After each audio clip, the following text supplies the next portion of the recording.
The Alliance candidate for Europe is Ian Parsley. In 2004, they didn't field a candidate, but backed an independent. Perhaps that's because they only took 2% of the vote when they last ran in this election. So, what's the point of Alliance in this contest? Ian Parsley is with me.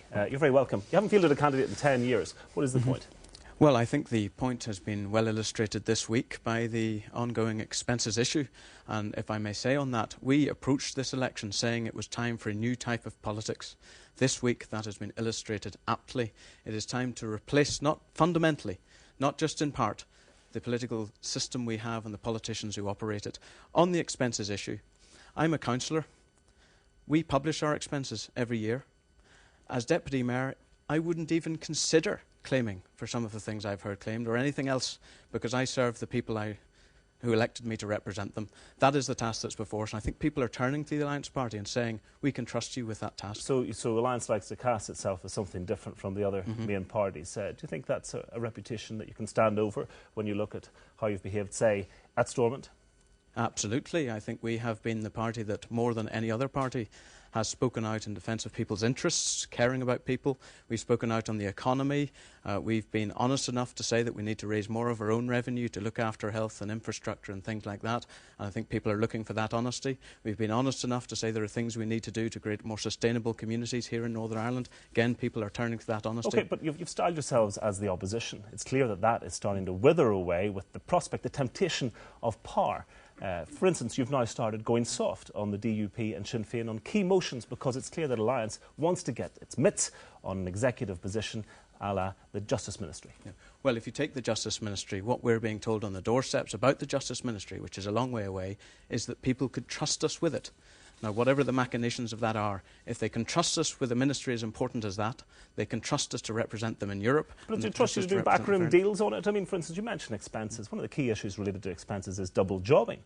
We've mentioned here the number of MLAs who are also MPs. It's a key issue that MPs are also MLAs. Some of them are also councillors. You want to tackle that. Yet when a motion came up in the Assembly to tackle it, Sinn Féin and the DUP opposed this motion and Alliance backed them. You softened the motion because it seems you want to get into power around that executive table. Not at all. It's nothing to do with that.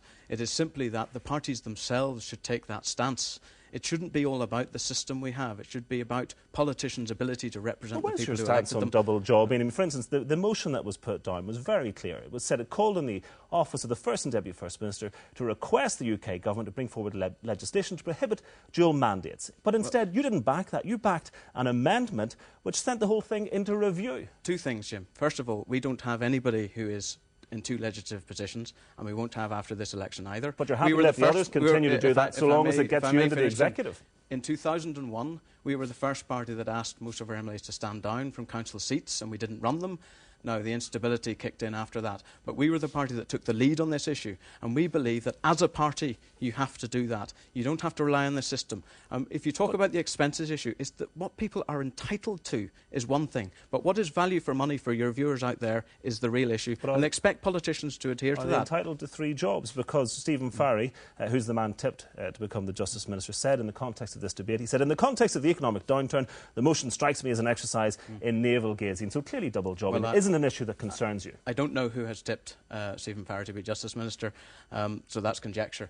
But you're talking about a minister who would take a place in the Assembly. Certainly from my point of view as an MEP, I would actually stand down as a councillor even to do that. I would expect the same of any Alliance minister, and I'm sure that would happen. The point is, people expect politicians to take the lead on this. They don't expect some system to be put in place. And if I may refer to Europe as well, there are 3 big issues at this election. How do we engage better with Europe? How do we engage with the economy? How do we engage with the environment? Those are the issues people should be talking about, and they're not talking about them because politicians themselves are not taking the lead. I will take the lead on those issues. It's clear that Europe isn't the key issue. You led off on expenses because you realise that's what people are talking about. But Jim, if I may, Europe is the key issue. The Galvin report in Europe also indicates the European system is also corrupt, and we have to change that system too.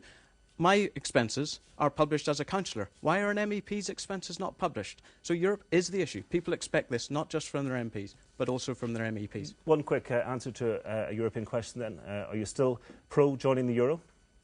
We are, but we don't think now is the time to do it. The current financial situation means we have to rebuild our economy first, and I think it is probably a generation away before the UK is in a position where it could consider joining the euro. We think there would be merit. That's quite a change from the pro-European literature we've seen before. We would think there would be merit in the UK joining the euro, but not at the current exchange rate and not under the current financial model. We've seen countries like Italy go from wealthy European countries to towards the bottom of Western European wealth levels. We don't want the UK, we don't want Northern Ireland to do the same. Ian Parsley, many thanks indeed. Thank you.